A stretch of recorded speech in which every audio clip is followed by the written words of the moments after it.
Roll. Right. Trustee Fenn? Here. Trustee Dodge? Trustee Calandrello? Here. Trustee Healy? Here. Trustee Katsinas? Here. Trustee Milani? Here. Mayor Pico? Here. Please rise for the pledge.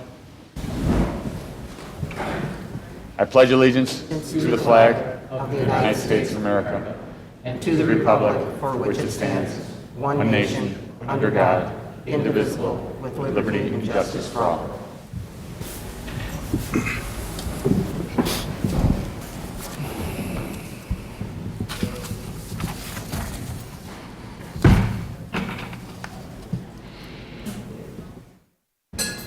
Approval of December 31st, 2020 committee to hold minutes. Mr. Chairman, Trustee Milani. move to approve the minutes of the regular meeting of the Committee of the Whole of December 21st, 2020. Second. Any questions or comments? Call roll. Trustee Milani? Aye. Trustee Calandrello? Aye. Trustee Fenton? Aye. Trustee Dodge? Aye. Trustee Katsinas? Aye. Trustee Healy? Aye. Trustee Mayor Pico? Aye. The Orland Park Police Department Award Ceremony, badge pinning, and the swearing-in of recently certified police officers and newly promoted sergeants.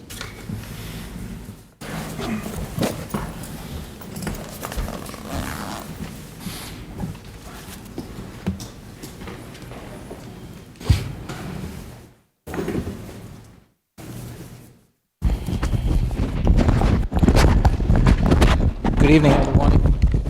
So we're going to have to pass this microphone around to everybody as they speak. I want to thank everyone for coming out tonight. Our new officers, our officers, their families, parents, wives, children, our staff, and the board for being here tonight. I particularly want to thank the families, both the parents, the spouses, the children. As somebody who served in the military, I understand how much harder it often is on the families serving in a dangerous profession than it is for the people who actually do it.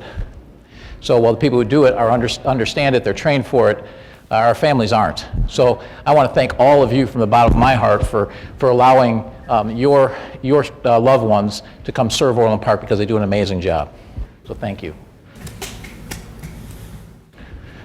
You want to clap? I want to tell our new officers, I want to let you know that you're joining an amazing team. And the team starts, it's everybody working together. And the results in Orland Park speak for themselves. Last year, the lowest crime we've had in 25 years, lower again this year. I think it's going to be the lowest violent crime we've ever had this year as well. So those results speak for themselves. And that's a function of everyone. It's a function of the boards for the last 30 years that made a commitment to public safety, and it probably goes back 50 years. It's a function of the board we have now that took ideas that we had from our leadership and approved them. Things like a task force for stolen cars with 7 other communities.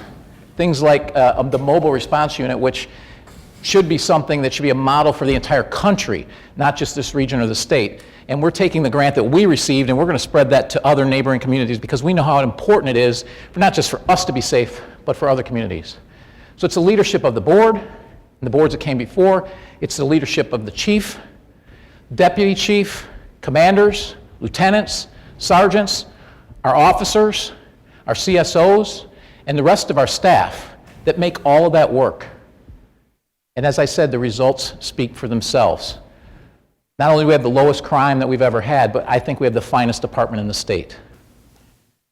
As someone who understands what it's like to go towards trouble and danger, I am awed every day at how all of you go towards trouble. Most people run away from it. You're all trained to step towards it and keep us safe. I speak on behalf of myself, on the village board, and all of the residents of Orland Park. Say how very proud I am to have all of you as part of our police department, and how very proud I am of the police department. You are the finest police department in the state, if not the country. Thank you very much.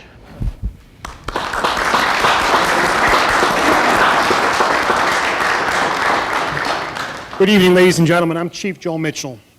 This is the first time the Orland Park Police Department is holding a swearing-in, promotional pinning, and our annual award ceremony at a village board meeting. I personally want to thank the village manager for authorizing and the village board for approving the ceremony here tonight. Throughout the years, the Orland Park Police Department's annual award ceremony took place largely outside of public view. That has now changed. Tonight, I'm happy to report that we will welcome 2 new officers to our police family, promote 2 outstanding officers to the rank of sergeant, promote 1 new commander, and promote a new deputy chief. Additionally, you will learn about some extraordinary acts of heroism tonight, life-saving measures performed, and outstanding police work accomplished by the men and women of the Orland Park Police Department. With that, I'd like to now introduce the chairman of the Board of Police and Fire, Dave O'Connor.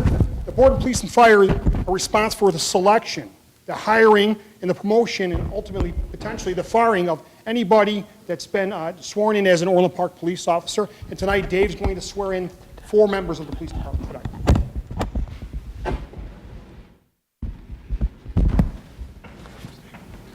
Thank you, Chief. To Mayor Picow, all the village board, and certainly all of our new officers and our promoted officers, good evening. It's certainly a pleasure to be with all of you folks here tonight. It is an extraordinary evening anytime that, once again, our great officers are noted. And they do, as the mayor said, they do extraordinary things on a daily basis. We are very proud of the job that they do on an ongoing basis. I have been a part of the Fire and Police Commission for some 22 years, and we have been very, very fortunate that because of the reputation of our department, the reputation of this village, we've been able to recruit extraordinary candidates that have stepped forward, stepped to the line, and have done extraordinary things in the protection of this village. And for that, we are very proud. Tonight, we are going to provide additional honor because honor is due to these officers. And with that, I do want to make one introduction. Commissioner Laura Hines is our second of 3 commissioners that we have on the Fire and Police Commission. Commissioner Robertson was a little under the weather tonight, but I want to certainly thank and note Commissioner Hines. And by the way, just so everyone is clear, the Fire and Police Commission, although that is our official title, we are an independent agency that's statutorily created. We kind of sit separate from the village, and we sit separate from the police department, but we obviously work in conjunction and association and cooperation with both. Although we are called the Fire and Police Commission, our primary function is dealing with police personnel. In this particular municipality, we have a separate board that oversees the fire personnel. So as the chief said, our responsibility is to certainly recruit and hire police officers for the village of Orland Park. We promote those officers. We will exercise discipline and when necessary terminate. But thankfully, our job is more about hiring and promotion. And that we are very thankful. With that, I think we're ready to begin with the first swearing in, and that is Officer Barth. So Officer Barth, his mother Jenna, dad Robert, and siblings Rebecca, Melissa, Benjamin, and Anna are here.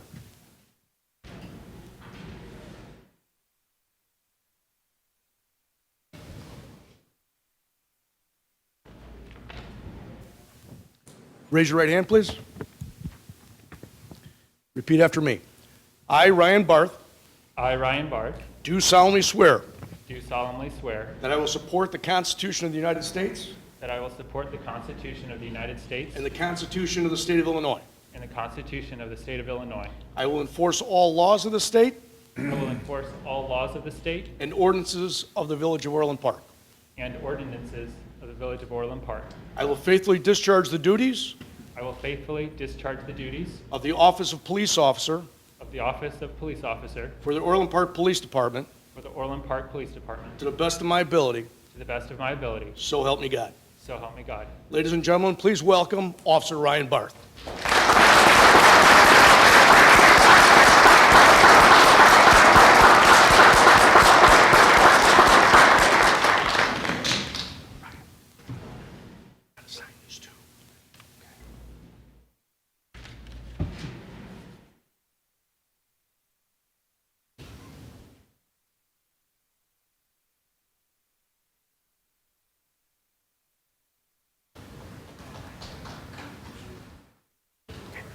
You get to keep one for free, and you keep your other one in personnel.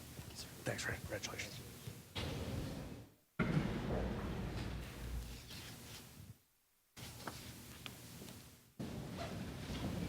Next up is Tyler Lindgren, his mother Laura, dad Rob, and girlfriend Kayla is here.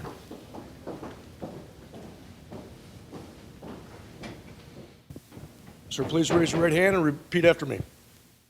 I, Tyler Lindgren, I, Tyler Lindgren, do solemnly swear do solemnly swear that I will support the Constitution of the United States that I will support the Constitution of the United States and the Constitution of the State of Illinois. and the Constitution of the State of Illinois. I will enforce all laws of the state I will enforce all laws of the state and ordinances of the Village of Orland Park. and ordinances of the Village of Orland Park. I will faithfully discharge the duties I will faithfully discharge the duties of the Office of Police Officer of the Office of Police Officer for the Orland Park Police Department for the Orland Park Police Department to the best of my ability, to the best of my ability, so help me God. so help me God. Ladies and gentlemen, please welcome Officer Tyler Lindgren.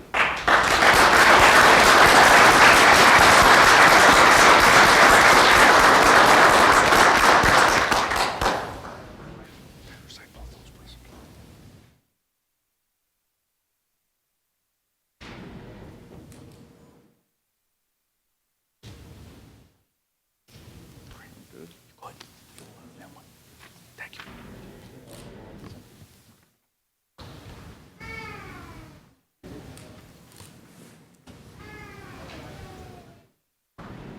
Next up is Scott Schuster, Sergeant. He started his career with the Orland Park Police Department in March of 2006.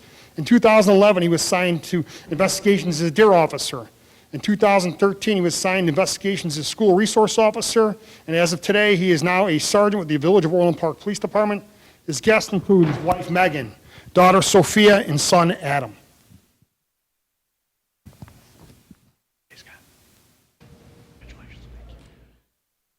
Raise your right hand and repeat after me. I, Scott Schuster, I, Scott Schuster, do solemnly swear do solemnly swear that I will support the Constitution of the United States that I will support the Constitution of the United States and the Constitution of the State of Illinois. and the Constitution of the State of Illinois. I will enforce all laws of the state I will enforce all laws of the state and ordinances of the Village of Orland Park. and ordinances of the Village of Orland Park. I will faithfully discharge the duties I will faithfully discharge the duties of the Office of Police Sergeant of the Office of Police Sergeant for the Orland Park Police Department for the Orland Park Police Department to the best of my ability, to the best of my ability. so help me God. So help me God. Ladies and gentlemen, please welcome Sergeant Scott Schuster.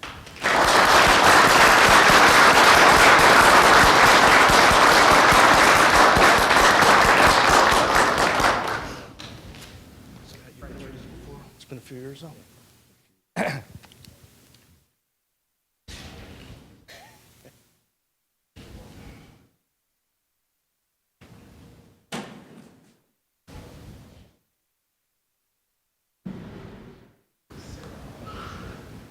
Okay, thanks, guys. Congratulations.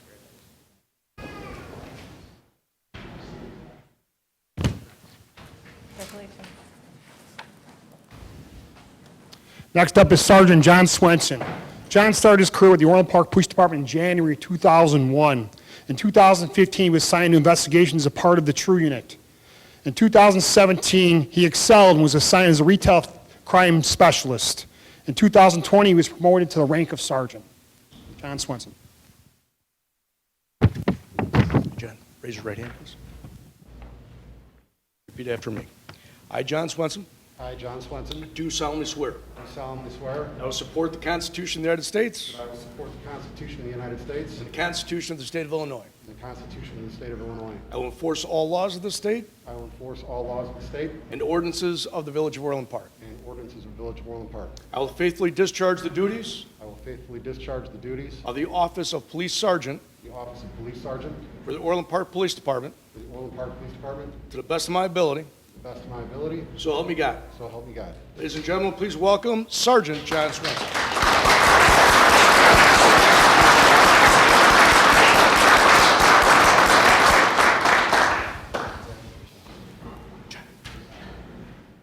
Sign these two.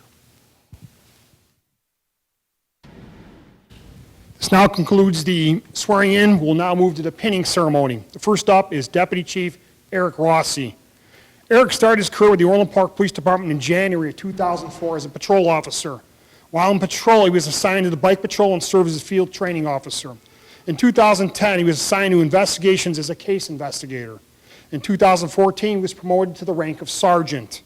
In 2016, Eric was promoted to lieutenant of training, development, and review.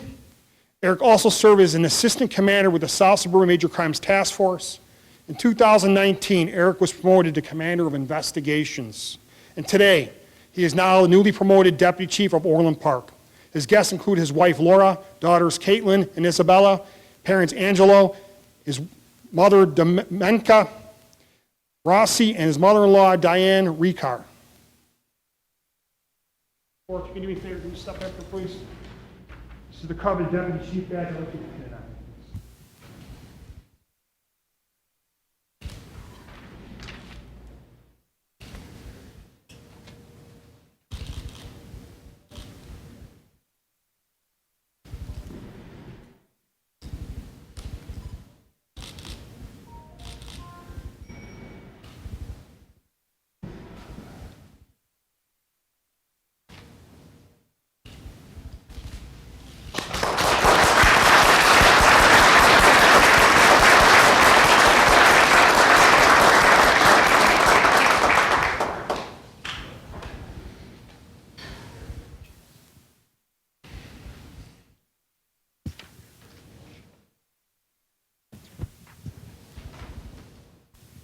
Next up is Commander Ken Rozinski.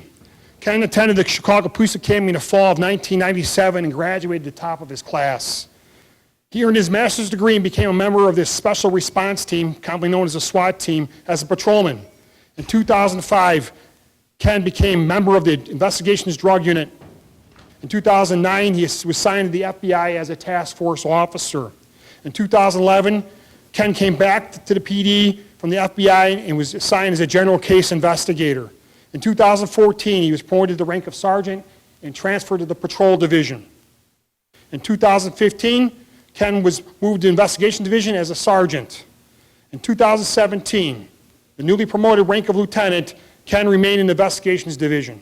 As of today, Ken Rozinski is now promoted to the commander of investigations. With him today is his wife Jen, his three daughters Sarah, Lauren, and Anna. Ken's parents, Ken Sr. and Sue, are up in the balcony tonight.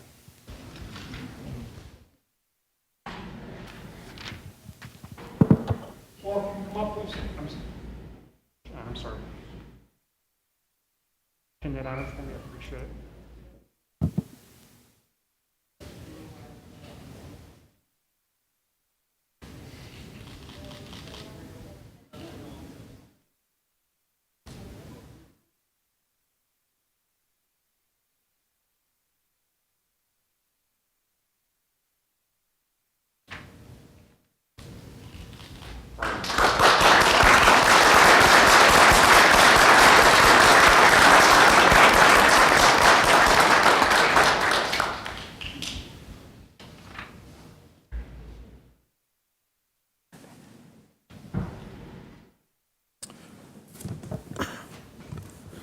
A special presentation by the Alliance Against Intoxicated Motorists.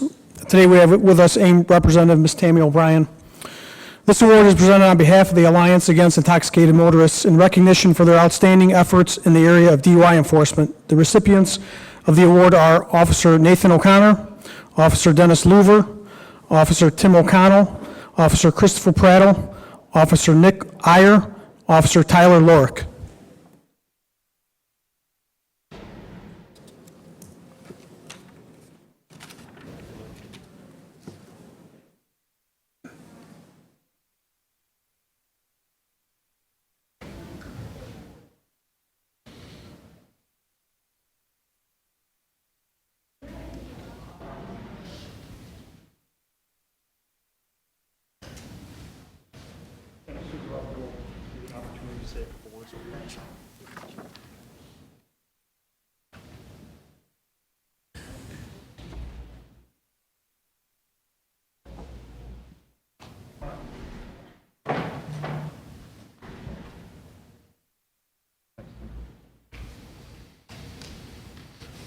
Congratulations to all these officers.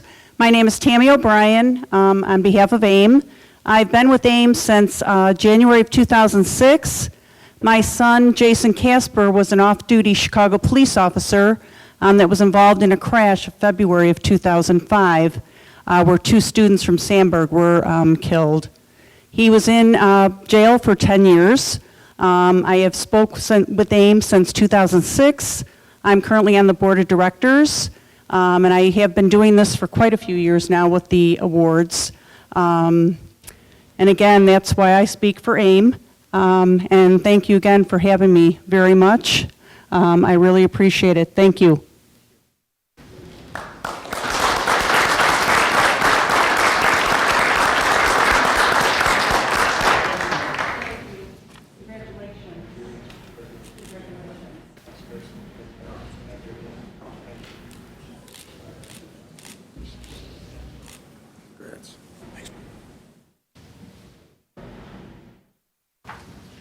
The next award is the Exceptional Service Award.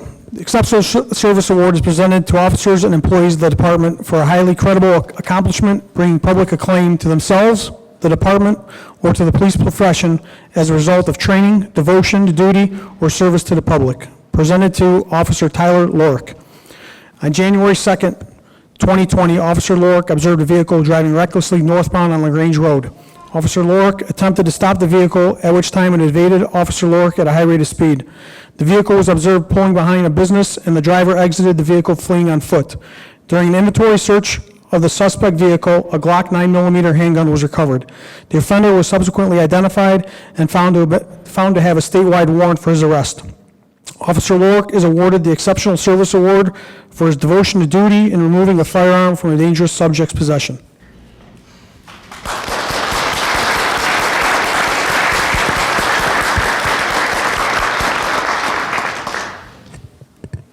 Exceptional service presented to Officer Gordon Przlicki, Orland Hills Officer Josh Patton. On August 18th, 2020, Orland Park units were dispatched to a stolen motor vehicle call at the Hooters restaurant.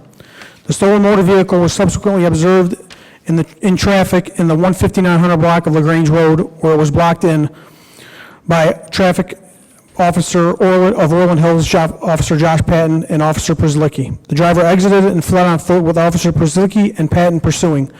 During the pursuit, the officer dropped the firearm, which was recovered after the offender was caught by the officers and taken into custody. Officers Przlicki and Patton are awarded the Exceptional Service Award for their devotion and attention to duty in apprehending a dangerous felon who was in possession of a semi-automatic handgun.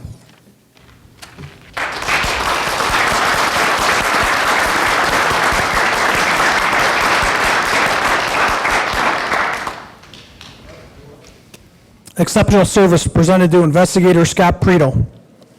On August 1st, 2019, Investigator Preto was assigned to investigate a motor vehicle theft where the victim's stolen credit card was utilized at a gas station in Harvey, Illinois. Investigator Preto went to the gas station in an attempt to secure camera footage of the unauthorized transaction.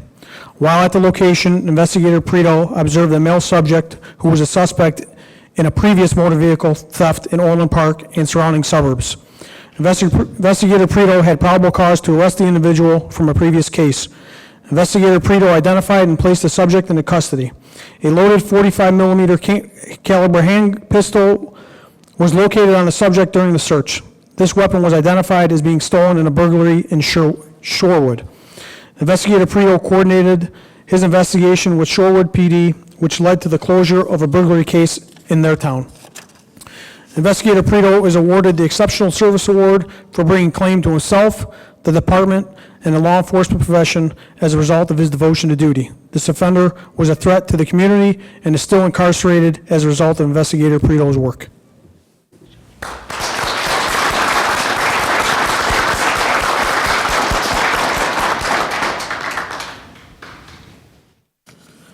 Distinguished Volunteer Service Award. The Distinguished Volunteer Service Award is presented to officers and employees for their volunteer assistance with department projects, programs, or assignments to the benefit of the village without compensation. Presented to Jeff Hackinson, David Paulus, Dog Style Incorporated.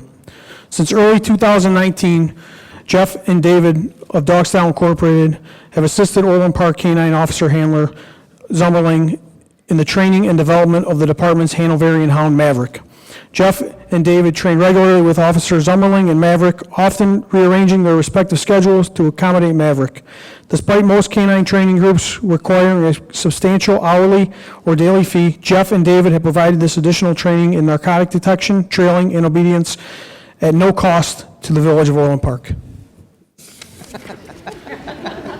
The aforementioned assistance and additional training has led to tracks resulting in the apprehension of fleeing felons, evidence recovery, and the discovery of narcotics via executed search warrants and traffic stops. Jeff Hackinson, David Paulus, and Dog Style Incorporated are awarded the Distinguished Volunteer Service Award for their overwhelming commitment to Maverick's success, the Orland Park Police Department, and the surrounding communities who often call upon Maverick. Thank you, Ben.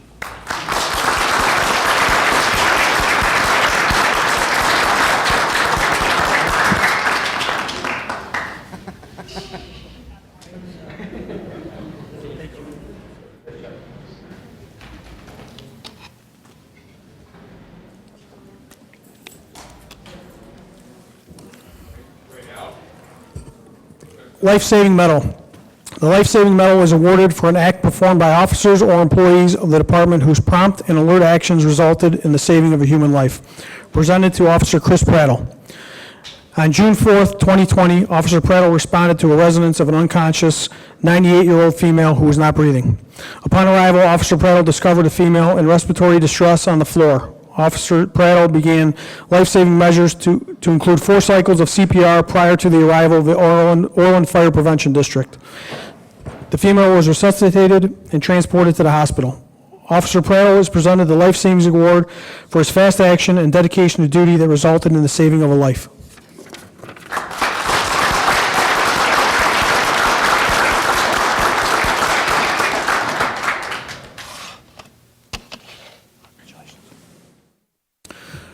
Life-Saving Award presented to Officer Tyler Lorick, Officer Carla Wilson. On July 25, 2020, Officers Tyler Lorick and Carla Wilson responded to a residence referencing an 84-year-old female who had fallen and was not breathing. Once on scene, Officers Lorick and Wilson performed life-saving measures on the woman until the arrival of the Orland Fire Prevention District. The female was later resuscitated and transported to the hospital. Officers Tyler Lorick and Carla Wilson are presented the Life Savings Award for their fast action and dedication to duty that resulted in the saving of a life.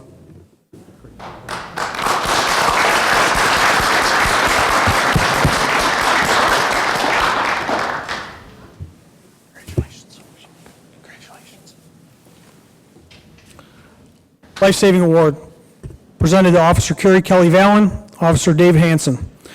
On November 17, 2019, Officers Kelly Vallon and Hansen responded to an assist ambulance call for an adult female who had reportedly taken too much aspirin. Upon arrival, the officers learned from the female's husband that she had locked herself in the bathroom. Officers Kelly Vallon attempted to negotiate the female out of the bathroom without success. During the negotiation attempt, Officer Kelly Vallon could hear the wife choking as she was struggling to breathe. Officer Hansen forced open the door, at which time the female was found unresponsive on the floor. Officers Kelly Vallon and Hansen took life-saving measures to stabilize the female until relieved by the Orland Fire Prevention District. Officers Kelly Vallon and Hansen are presented the Life-Saving Award for their fast action and dedication to duty that resulted in the saving of a life.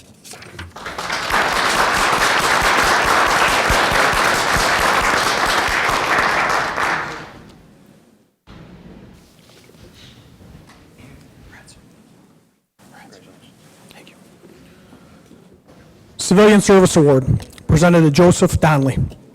The Civilian Service Award is presented for personal assistance by a civilian in apprehending a criminal or in extending oneself beyond one's own safety to provide prompt action to aid people who are in danger or are victims of a criminal act.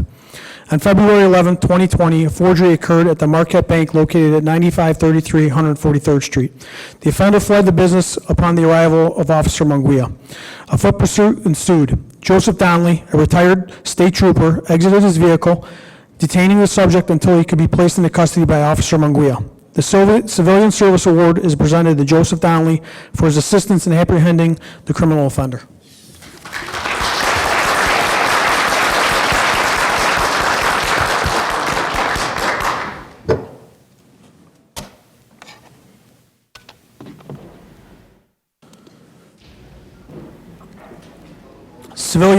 Employee of the Year, Michael Flannery. The Civilian Employee of the Year award is presented to those who exemplify the highest degree of dedication and professionalism throughout the year. Mike began his career in 2010 as a part-time IT analyst. A year later, Mike became a volunteer member of the department's ESDA team. In July of 2020, after 10 years of dedicated part-time service, Mike became a full-time member of the police department, taking on the role of security systems technician. Mike is eager to take on new challenges and new assignments, and no matter the task, Mike always has a smile on his face and is dedicated to completing every assignment. Mike has earned the respect and appreciation of his coworkers as he comes in every day in support of the mission and goals of the police department. In addition to his full-time role and volunteer ESDA service, Mike has been an active participant in the Special Olympics events throughout his career and helped raise thousands of dollars for this worthy organization.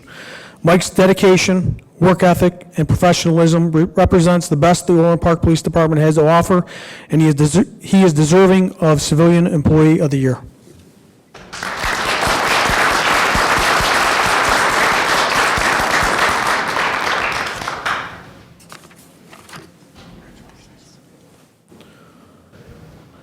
This year's Officer of the Year is Officer Jacqueline Prietti.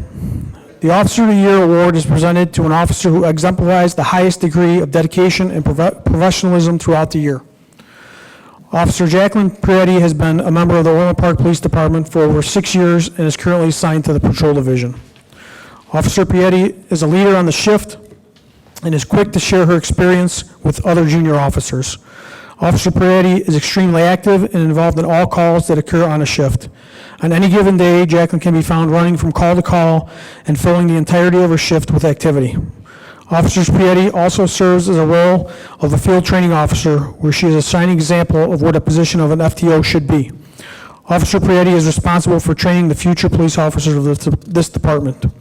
Officer Prietti exemplifies the highest degree of dedication and professionalism, resulting in her being awarded the distinction of the 2020 Officer of the Year.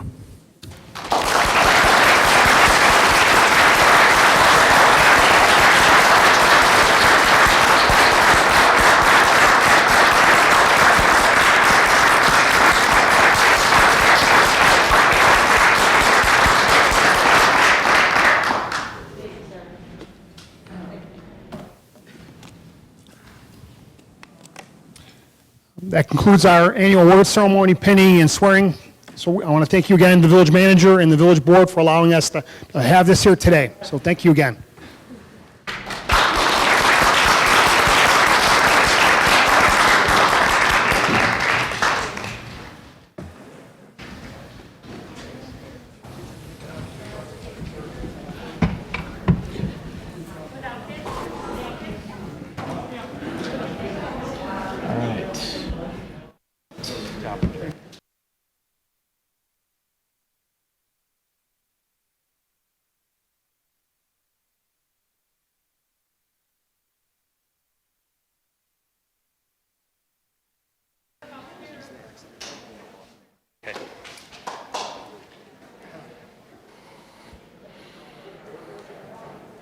Agenda initiative, independent investigation of single-family homes purchased and sold by the village.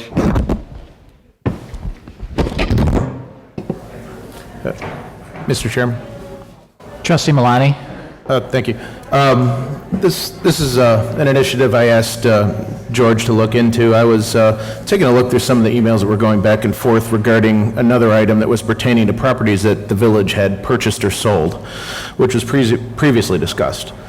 When I started to look a little deeper into the information, I had some concerns.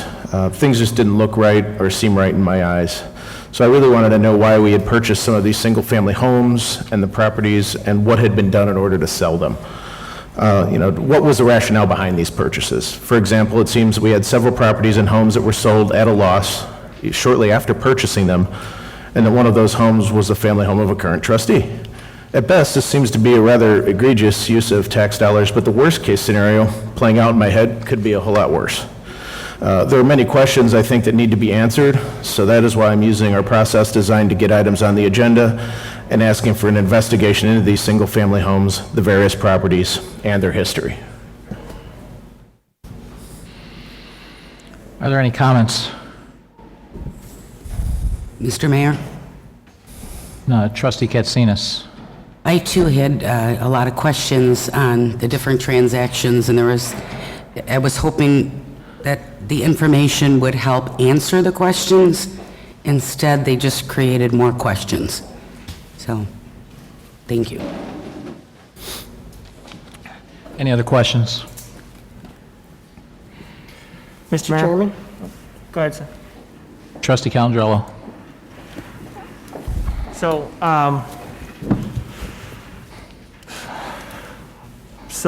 this agenda item, the way it got on the agenda is, I think, very interesting, and but I think it's first appropriate to talk about the facts, and then I'll talk about what I think is very disturbing. As one of my trustees referenced, it's a current board member, and that's me.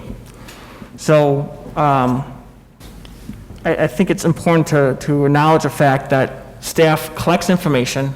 There was additional information requested, which was only provided late this afternoon, well before this was put on the agenda. So let's talk about the facts, okay? And back in 1996, massive flooding took place in Orland Park, affecting homes in the Village Square neighborhood and Tuckaway subdivision. At that time, just so you guys know, I was 9 years old. 9 years old. 15155 Windsor, that's the home that I lived in, my childhood home, had 8 feet of water in the basement. They came through the windows in the basement. Not a bad sump pump, anything like that. The other 3 homes had similar issues. Additionally, water was coming up from the sewers in those neighborhoods, which was a new development in 1996. The fire district actually had to take out residents on boats. Since 1996, those neighborhoods had flooding issues building up to another mass flood in 2003, when another 8 feet of water was in my basement, up to the rafters, pretty much up to the first floor, again at 15155 Windsor. Again, coming through the windows at no fault to the owners. The other homes had the same issues. It should be noted that all the property owners lost their personal liability insurance, their property insurance, based on this flooding that was caused by the village. The home, for example, on Royal Fox Hunt, flooded more than 6 times during this period.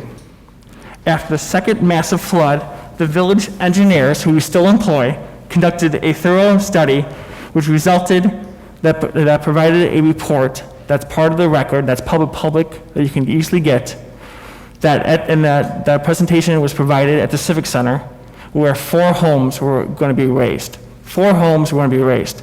Those homeowners never knew about the raising until after that meeting. This was the engineering's recommendation. Since the flooding issue could not have been solved without massive investments and could not have been done timely, it would have left those families, those 4 families, in tremendous danger. Based on the engineering recommendations, there was a board meeting here, multiple board meetings, when a trustee, when I believe it was actually trustee Ed Schuster, we're all familiar with, asked this question to the engineers.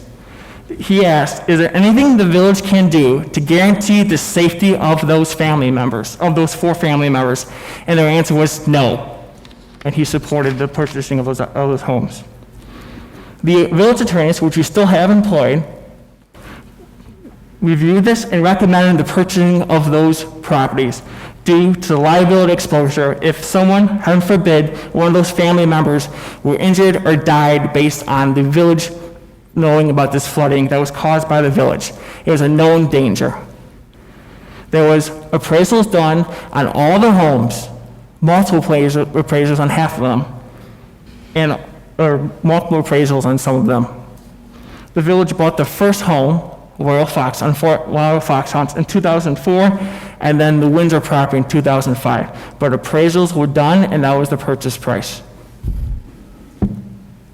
Approximately 2 years later, after spending approximately $1.5 million on improvements of the water system in Village Square neighborhood, including installing 3,500 feet of additional 60-inch piping under 151st, another installation of a sewer in front of Royal Fox Hunt, the home on Royal Fox Hunt, and expanding the water retention pond that took the water from that. Also doing additional grading on the property and landscaping improvements. The homes at Village Square, after engineering, said they would be safe to sell back. The homes on Tuckaway, the other two homes, had low point of entries, and there was no way of costly fixing them without, it wasn't an economic possibility. It was cheaper to raise the properties, which would destroy the properties for retention. But however, after all that work, the Village Square properties were safe, and it was financially wise to sell them because we could. Again, this is way before my time ever was on the board. After a bidding process, and the highest bidder was selected, the homes are sold for market value. The reason why we're discussing this is the Windsor property was my childhood home, owned by my parents. This took place well before I became a trustee. I was a child when this happened. You know, I do want to bring up one more point too. I guess the word fishy was used about this transaction by a trustee in an email which made the public record. Fishy. So let's talk about this transaction that was recommended by the village attorney, recommended by our engineering staff. The transaction had appraisals when they purchased the item. Additionally, they were bought in 2005 and sold in 2008. Guess what happened? The housing crash happened, okay? And per Bloomberg report, market value of homes lowered by 20%, roughly 20%. And guess what? How much they were sold after in 2008? 20% on average. I mean, we're still living through the home property decreases about 12% from the 2005 highs. Additionally, in contract, there were seller-friendly terms, including demands that the property couldn't be changed, also shifting of cost, and also issues with things that the property owner could not do. Again, this is all supported by the legal history available for the public. And you know what? Here are all the copies. This was easily accessible information that any board member, any public, any village staff could have got. Again, what happened? The village board at that time, which I had no interaction with, I was a childhood teenager at this time, it was approved by current attorneys because it was a smart thing to do. It was approved by the engineering firm because it was a smart thing to do. And this was all in public documents that anyone could have gotten. So what's the reason why we're discussing this today? It was because this is my childhood home. This is a political attack on me. This was well before I became a trustee or even knew what politics was about or what the village government was about. This agenda item was a personal attack on me for political retribution, short and simple. I stood for what I believed last board meeting, and this is the first thing we talk about. The first thing we talk about. This is the worst kind of politics. This is This is affecting 4 families, not only my family, but 4 victims. And let's not figure out, these 4 victims had their homes destroyed once, twice, and multiple times by flooding caused by the village, caused by other issues. They had their photos destroyed of the childhood memories. They had their lives turned upside down, which I would never wish that upon my worst enemy. I was the one that found that 8 feet of water in the basement. I was the one that's downstairs when it broke through the second time.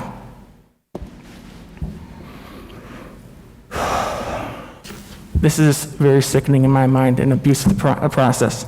This was placed on the agenda before additional information was requested by a trustee to the village manager, and it was provided an hour or 2 before. More importantly, this agenda item published on village letterhead, on village information, false information that we knew as a village could easily correct by talking to our village attorneys. But I hope that doesn't open up the liability of 6 families.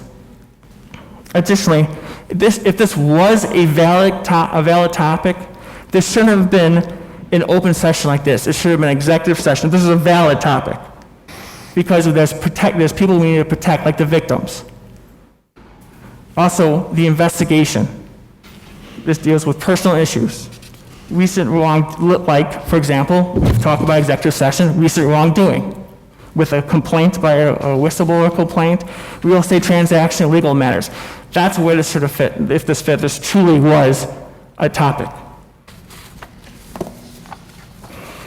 This isn't a policy discussion like other items that we talk about on the committee of the whole. It's a political item, and this shouldn't have been on this board floor, on this during the period. You know, I'm trying to not put myself out there because I still live with and those 4 families live with what happened. And those 4 families have to live this again because they all know about this now. And this brings it up again. And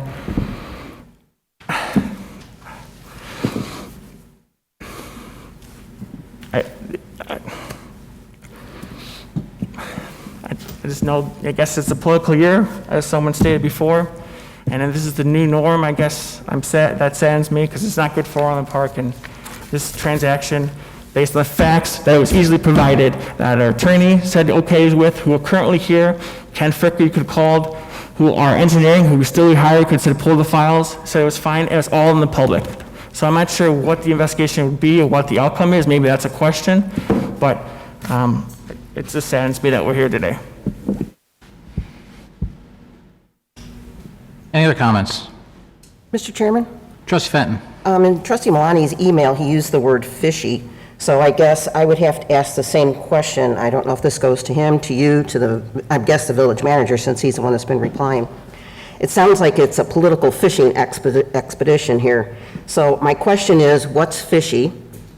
And what is somebody, Trustee Katsinas and Trustee Malani, I guess, what are they specifically looking for, and why couldn't they just access the information from staff or from Kleinthorpe and Jenkins like Trustee Calandrello did? So I guess my big question is, what are we specifically looking for here before the word investigation gets thrown out? I guess it's from a staff point, we can get some clarification on what the deliverables are intended to be for this review. Are there any other comments? Mr. Mayor? Trustee Healy? This is before the board now, so we have to do something about it, I think. How much, I thought about what deliverables you're going to get out of this report. And I thought that, one question is how much benefit or loss did the buyers and sellers have? It happened a long time ago. We don't understand. The management here was not here at the time and not in charge of it. We're left with, after getting that spreadsheet, we're left with there are questions that don't have answers. So it's just, did the buyers and sellers, did they get appraisals? Were they fair? Were they, we'd like to see the closing statements. We don't know how much rehab or whatever took place on them, or if any. I was wondering what approval, was there proper oversight exercise? We would assume so, but since we're going to look at it, let's find out, what was the process that was used to determine that this was wise and use of taxpayer money. Were these the only 4 houses that were damaged or whatever? I can say that from my own experience, when I was a kid in Evergreen Park, our basement flooded for about 6 years in a row with 7-8 feet of water. It was unfinished, so we were kids, we didn't care.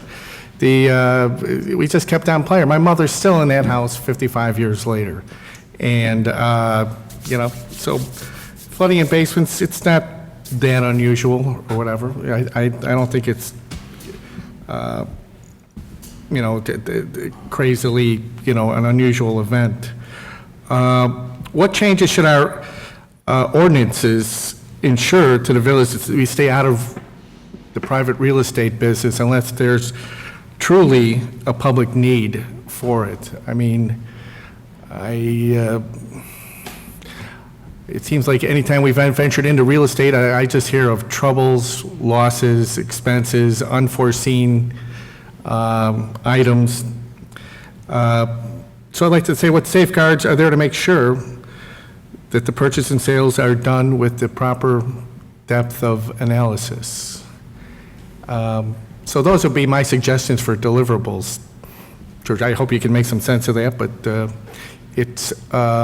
we're looking for, at the end of the day, we're looking for a recommendation, but right now, we're scratching, I'm just scratching my sense. I think it takes an examination of the real estate deal, purchase, sale, this is what happened, these were the conditions, if it makes sense, and why not have the public scrutiny over it? I was a village citizen at that time. I had no idea any of that was going on. We had flooding down at the end of our street at that time, and I don't see any of those properties listed on the items that were purchased by the village. I don't know why they weren't, because they were serious damage.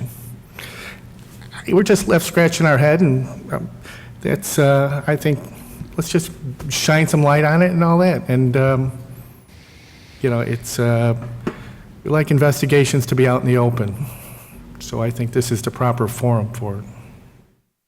Thank you. Any other comments? Mayor Pico? Trustee Dodge? So this is a discussion-only item, correct? No, it's a trustee initiative, so we're deciding whether or not to move forward to the staff getting more information to the next board meeting, and then the board can decide whether or not to move forward with it. So it's a two-step process that we have.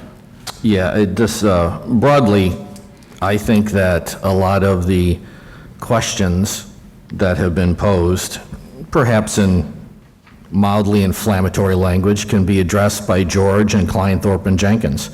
I suggest you go back and get every engineering document, every piece of village minutes, every memo, every letter from Kleinthorpe and Jenkins, every piece of approval they've had, every appraisal, and put it all out there. And then let's just verify, if you would, to something Trustee Healy just said, let's just make sure that it was duly and properly noted at the time, per law, I'm pretty sure Kleinthorpe helped us on that one, that as an agenda item, it was on an agenda before it went to the then board to make a decision based on the available facts. And all of the information I just asked you for, George, and Mr. Walsh, please make sure I've got this right, is available to any citizen in Orland Park, any citizen of these United States, and quite frankly, any independent investigative agency with any ability for oversight. Have at it. Knock your socks off. If the question is, let's spend hard dollars writing a check to outside the firm, I think that would be premature until staff does a true and proper and complete data dump on the full board. And let's go all the way to Bright. Let's bundle that up in a packet and put it up on the website for all the village to read.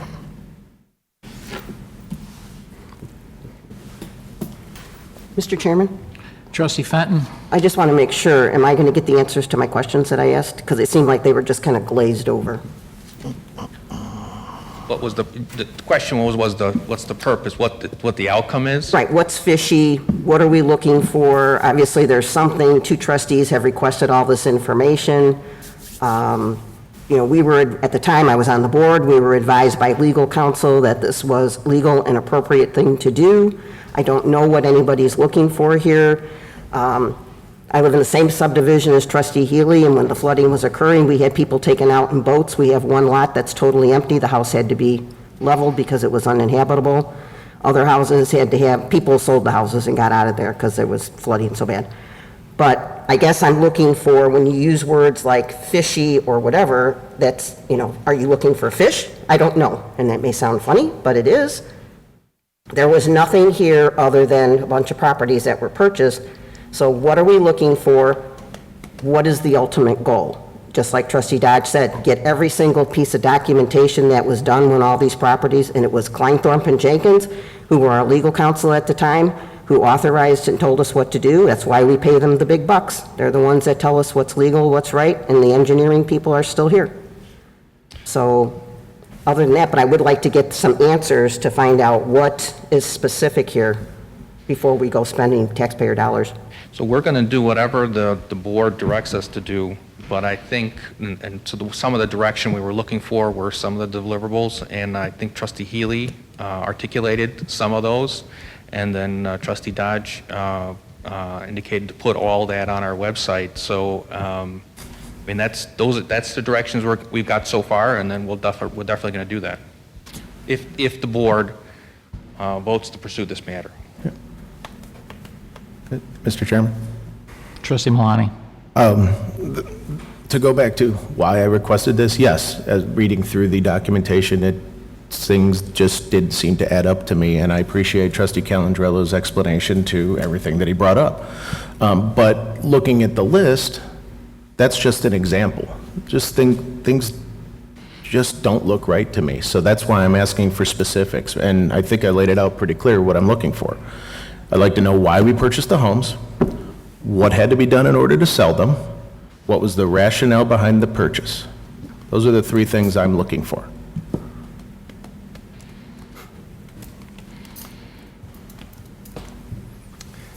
Mr. Mayor? Trustee Healy. It just from my view, it's apparent that we lost money on these transactions, and I'm a taxpayer. Go, how the hell what are we doing in that business? What are we? Did we know we were going to lose $80,000 on this deal? It's as a private business, can I see my tax dollars go down the drain or whatever? I mean, it's just you just shake your head. So there had to be some good reasons or whatever, and. You know, it's the reasons are opinions and that, but I'm just, we just befuddled by this, and I get, we have to ask the question of ourselves: should we be in the real estate business? We haven't demonstrated any, too much of a expertise in it, and sometimes we should just let private industry can do it a lot better than we can, and so I just don't. When we see the possibility, we just don't know of wasting taxpayer. What can we learn from it? Is probably the biggest thing. And that if we never recognize that's that, we're bound to repeat our mistakes. Thanks. Mr. Chairman? Trustee Dodge. I look forward to a full and complete, I'll call it a data dump for lack of a better word, from staff and from Klein, Thorpe, and Jenkins, because I think the context which is being stripped away from this discussion at this moment until everybody sees the data will address some of the issues. And so let's go at this. Let's have public dollars spent pulling up available records to provide to the board so we could have this conversation again in a near board meeting. And then going forward, I guess at any point, anybody on a board who dislikes an old policy decision, even though it was done in full public view per Illinois law, with the same attorney and same engineering firm that serves us to this day. So there is no mismail or nonfeasance. Perhaps Mr. Walsh can fill in those definitions. Go for it. So if that's the question the central question before this board tonight with this initiative, with its carefully chosen, nuanced words for who knows what reasons, go for it. Do the data dump. Let's maybe table this for tonight and bring it back, or bring it back as an ongoing report out on the initiative. Get into the details. Put them all out there. Put them out for the public. And then we could start having conversations about, I didn't like this policy decision, so I'm going to hint or allege or suggest something untowards. Well, then ask the attorney. Ask the client, Thorpe and Jenkins. They were there every step of the way. They did the paperwork. So with that, I sincerely look forward to you disgorging a ton of information to this board and to the people of Orland Park. Any other comments? Mr. Mayor? Trustee Calandrello. I just look forward to the full factual discussion of what happened for those 4 homes. I think we're only talking about 4 or 5 homes. I know that the attachment talked about one particular sale and purchase and sale, and that was the home that I grew up in. And I look forward to the full discussion of that, the full factual. When we talk about that, we want the appraisals, copies of the appraisals. I know there was multiple from multiple homes. We would like the factual information regarding the engineering that was conducted on Village Square Park and Tuckaway. I also want the legal opinions and the legal records of all discussion of that, and the minutes from the meetings that anything to do with that. This also should be a Civic Center meeting presentation, okay? So I want all that information, because, again, it is haphazard that we put an item on the agenda that I found. By the way, I did have your legal research for you. Here you go. I'll leave a packet for whoever wants it, public information. And I think that's what the key thing is. I think we maybe need to talk about how just putting things on the agenda like this without even a trustee pulling up information is dangerous. But that's why we're here. I'm looking forward to the open discussion. If there's a vote, I don't think I could have voted because of the investigation, but I just think it's dangerous how it got here. But I look forward to getting all the information out because it will show what happened, village misaction, dangerous situation, legal approved it, client approved it, and the engineering firm approved it. So I'm looking forward to having all this. It's 12 years old, so I think we have to dust off the books, but we'll find it. Mr. Chair. Any other comments? Mr. Chairman? Trustee Malani? Just one more point of clarification. I'm not talking about the one specific example. I'm talking about all of them on the list.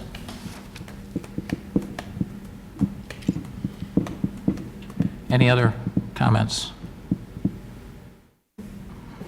So, just to give everyone the background on this, I believe after, I think we had an offer on a property, correct? I know that it was discussed in there that this offer looked a little low, and it was the same as an offer that was made and sold like 7 years ago, I believe.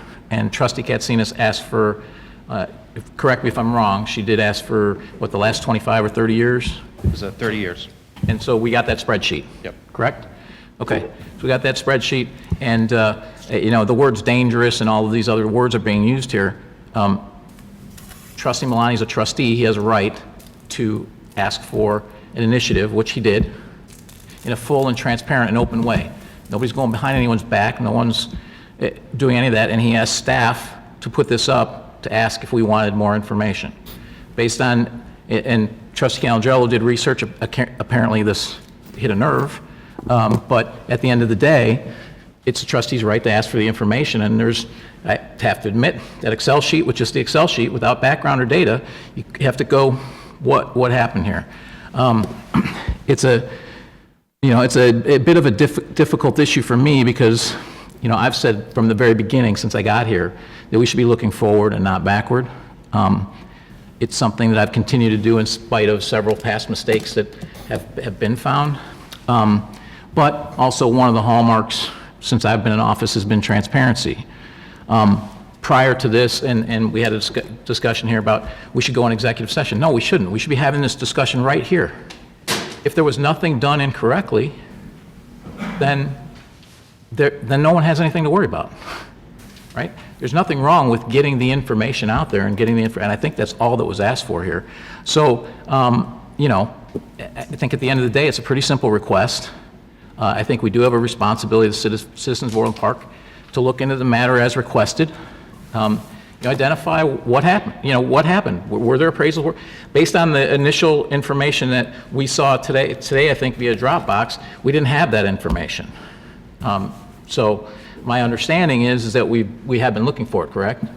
And yes, and there was a follow-up request, and then so I just wanted to make sure that we don't have everything yet, and Correct. so I just wanted to make sure that So it makes sense to me to move this forward to the board and have all the information in 2 weeks. It'll be fully public and fully transparent, the way it should be, and then we make a decision as a board. So in that vein, I'll take a roll on whether or not to move forward with bringing this to the board meeting. Mr. Mayor, I have a point of privilege. Point of privilege. Yes, I need to ask legal counsel if I have to abstain from this vote because one of the transactions included a family member from more than 12 years ago. Do I have to abstain, Dennis? Does he need to abstain? I support the disclosure. I think I have to abstain by an ethical. You can abstain, but you don't have to abstain. So do you recommend me voting to, I want to get this full disclosure. However, don't I have a conflict because we're investigating my family? It's not your residence. It's a question, I guess. It's your parents' residence, so you don't have a conflict. Okay, so you're telling me I don't have a conflict. Is that yes or no? You got to answer. That is correct. Thank you. So call a roll to move this forward to the next board meeting. Trustee Fenton? Aye. Trustee Dodge? Aye. Trustee Calandrello? Aye. Trustee Healy? Aye. Trustee Katsinas? Aye. Trustee Malani? Aye. Mayor Pico? Aye. I'll entertain a motion to adjourn. Are there anybody from the public here to speak? I'll entertain a motion to adjourn. Second. Call the roll. Trustee Fenton? Aye. Trustee Healy? Aye. Trustee Dodge? Aye. Trustee Calendrella? Aye. Trustee Katsinas? Aye. Trustee Malani? Aye. Mayor Pico? Aye. We will reconvene at 7:15.